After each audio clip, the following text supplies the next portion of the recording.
Hello, my name is Catherine Brown, and I will be speaking with you today about my practicum for Masters of Public Health.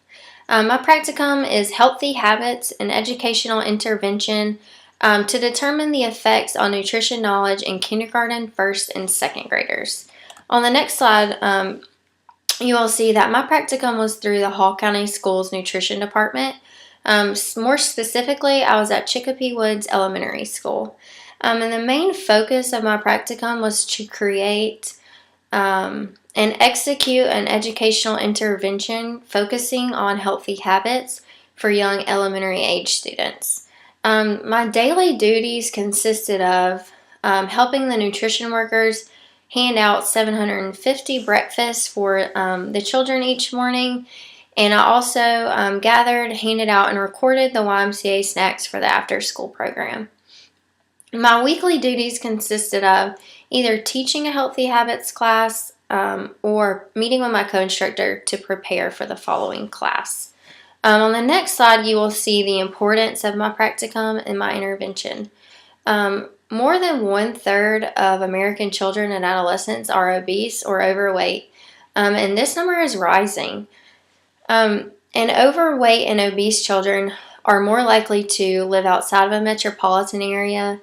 They're more likely to be of a minority group and or be from a socioeconomic disadvantaged family. And all three of these characteristics explain the majority of the students at Chicopee Woods Elementary. 96% of our children live at or below the poverty line. Therefore, they are participating in the free and reduced lunch and breakfast program at our school. Additionally, 90% of our students are of a minority group, 85% of those being Hispanic. So schools have a unique opportunity because a child spends nearly half of its awake time in a school setting. And our school does offer nutrient-dense breakfast and lunch. We also offer a fresh fruit or vegetable as a snack each day. And students have physical education classes at least twice a week. However, the why of these choices are never explained to them. There are currently no health classes offered, so these children are eating healthy and involved in exercise at school. However, they're never explained to why these choices are important and the positive impacts they can have on their lifelong habits. On the next slide, we see the breakdown of my Healthy Habits class. I had 20 students in my class.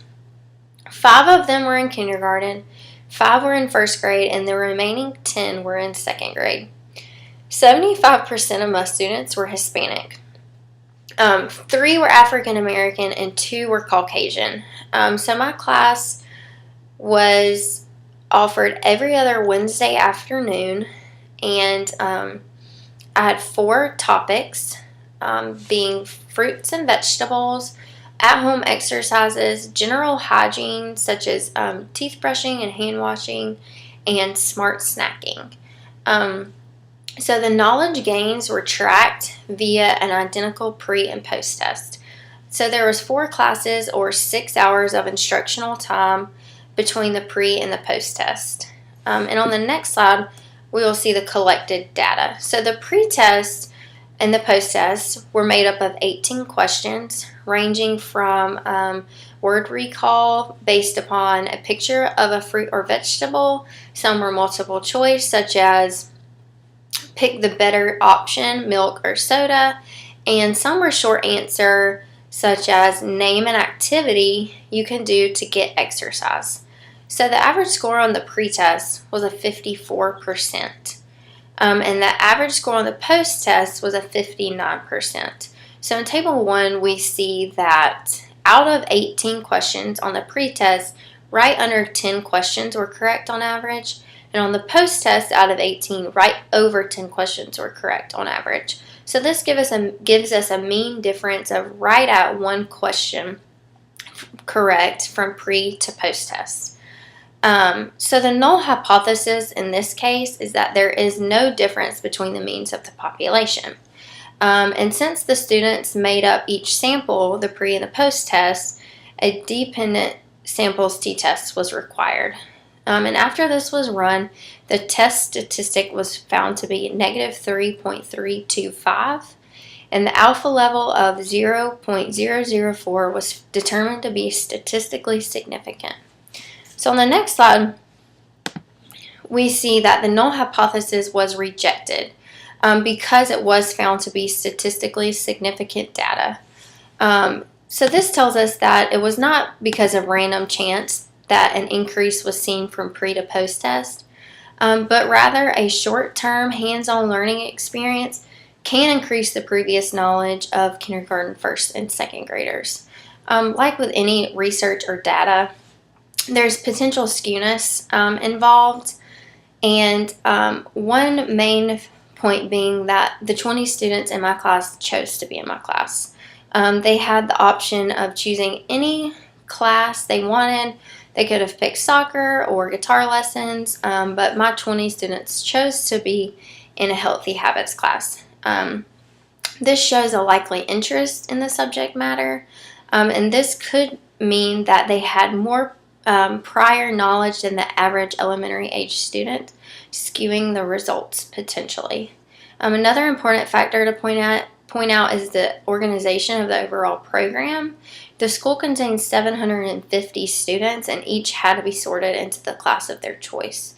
The school had originally planned to have 6 classes, but because the organization took longer than expected, it had to be shortened to 4 classes between pre and post test. So this increased the amount of materials explained during each class, and this also decreased the amount of time spent learning and having hands-on experiences. So this could have negatively impacted my results. Another important factor is the literacy skills of the students involved in my class. The students at Chicopee Woods are below the national academic average, and this is because Spanish is spoken at home in general. So a lot of our students are only exposed to English at school, and the students involved in my class, being in kindergarten, first, and second grade, have not had much exposure to the academic English language. This could have negatively impacted because they were required to write on the pre and post test. Another important factor is the cultural differences between the students involved and the area that we live in. We live in the southeastern United States, and most of the children, being Hispanic, have not had much exposure to the southern culture. So this could have negatively impacted because I did try to choose fruits and vegetables and exercises that were common to our local area. So on the next slide, we see recommendations for future data. I would love to increase the amount of time spent with the students, learning on each topic, and the amount of time spent with hands-on learning activities. The sample size would need to be increased. We could potentially have 1 class from each grade level to see if age plays a huge role in the amount of nutrition knowledge. And I would love to have all staff members involved. Research does show that schools can have a positive impact on students' health.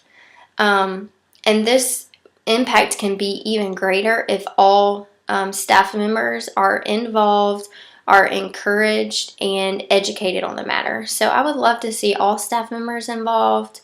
And also I would love to provide actual options. And not just track knowledge gain, but track potential behavior change. So give them the option of, for this class, you can either play a computer game or play outside. You can either eat this apple as a snack or this bag of chips, to truly track if the knowledge increases are turning into behavior changes and attitude changes.